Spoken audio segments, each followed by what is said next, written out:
Dominates.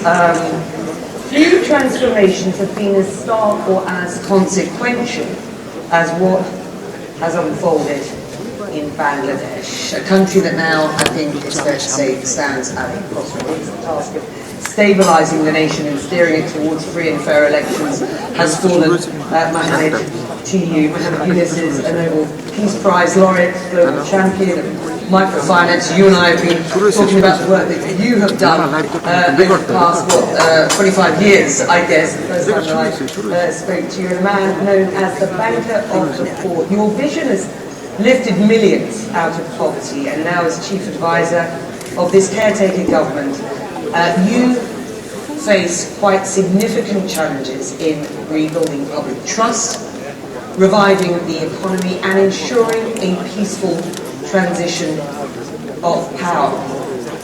Any regrets in taking on this role? No regret, but it's a big task. I was not ready for that. That's not what I'm looking for. Good to see you back here again. And I was concentrating on my work, as I do, on issues, microcredit, social business, how to transform the economy completely, overhaul the things. In a way, it changes the perspective of the entire world.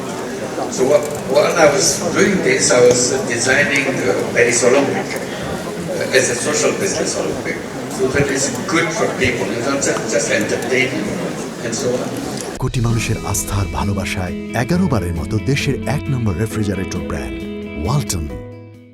And they are very happy to work together to design that. So I was in Paris. I was called back from home that you come back home because something happened.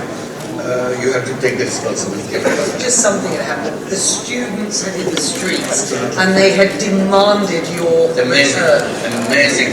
Students came out, offered their bodies and said that shoot us as many as you want, but we're not going away. You have to leave the country, you have to leave it to the people who deserve better. And so there's a tremendous outburst against the government. And the students won. The Prime Minister, the previous Prime Minister, she left the country. At that point I was called to come in. That's how I got involved with that. The ousting of former Prime Minister Sheikh Hasina, of course, has happened. And there is a palpable anger among the people over the Hasina regime, particularly after some pretty inflammatory remarks from her. Demonstrators just last week attacking her home, certainly the historic home of her father.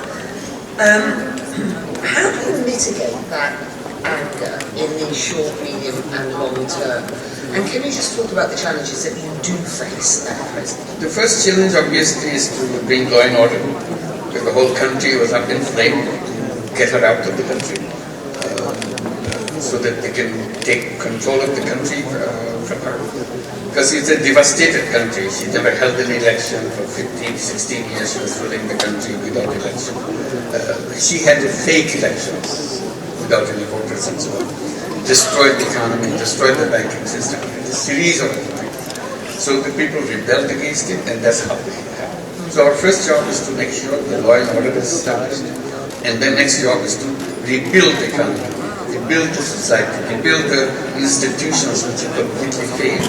So this is the process we are going through. In order to do that, we have to go through a process of reform. So we have created 15 different reforms commissions in law and order, police administration, and question of constitutional reform, question of election procedure reforms, and so on. So there are 15 of them. They are reporting back with suggestions, their recommendations, what needs to be done. So now we have what we call consensus building commission. So when we go to the political parties and so on, see which are the recommendations all agree, so that we take that as a charter and then implement that and hold an election. Election will be held as early as probably December of this year. Any intention to continue in a leadership position through those elections and beyond? You were called back for this. You said it wasn't a role that you were looking at. I still not the one to look at. I made it very clear. When my job is done, hand over the responsibility to the elected government. I go back to what I enjoy doing most. This is what I've dedicated my life. I want to continue with it. Can you just explain the main economic challenges that Bangladesh faces at present? What have you identified? You talked about the progress, not least in announcing plans for elections to be held in late 2025 or early 2026. What are sort of fundamental issues that you need to work on with regard to the economy? When you have an earthquake, everything falls apart in Gaza. So after the earthquake, you try to take break business again. This is our situation. Economy, society, administration, everything fell apart. So our job is to rebuild piece by piece. To give an example, the banking system. Banking system was completely collapsed. $16 billion were taken away from the banking system. Stolen from the banking system. In total, there are $17 billion per year which shifted away from Bangladesh by over-invoicing, under-invoicing, all kinds of corrupt practices and so on. So the banking system is on the verge of collapse, our economy is on the verge of collapse, and we have to rebuild those things.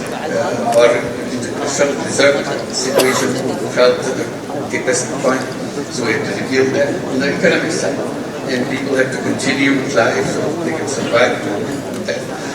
So economy is number one, law and order is and then build the institutions, schooling, education, everything else. What progress has been made in these investigations? Has India responded to your request for extradition? I mean, what are you doing to address the need for national reconciliation amongst the people while ensuring justice for victims?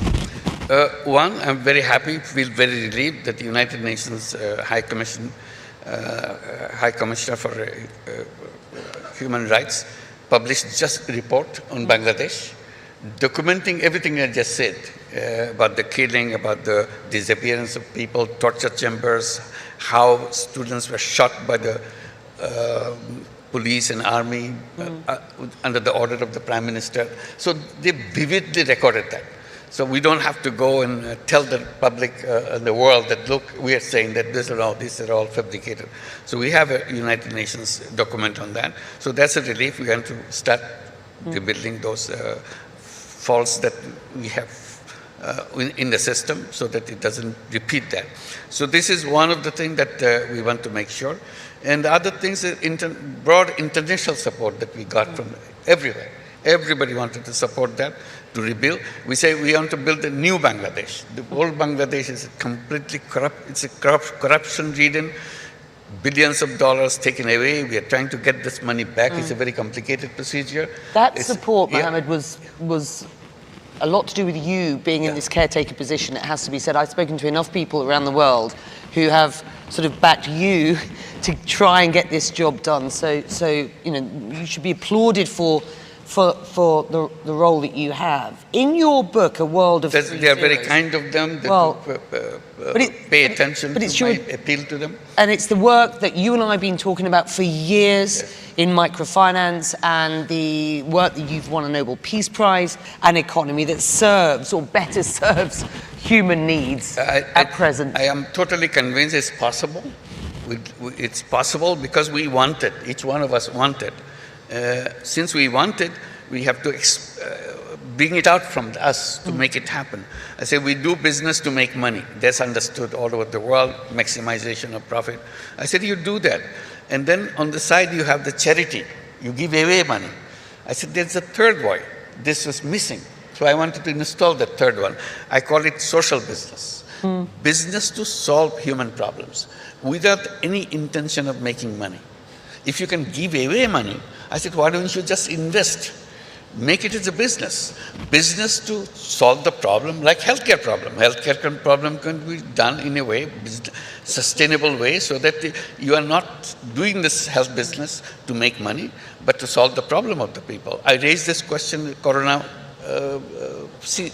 time, saying all the vaccines that are coming out, this should be done in pharmaceutical companies as a social business, so that you cover your cost, but people get it cheap. So if you want to maximize your profit even on the vaccine, then your attention is very different. You make billions of dollars, but many people die on the way. This is altruistic. Is it also slightly naive?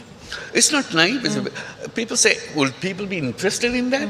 I said, of course they will be interested. And how come? I said, yes, making money may be happiness. Making other people happy is a super happiness. You do it, you feel happy.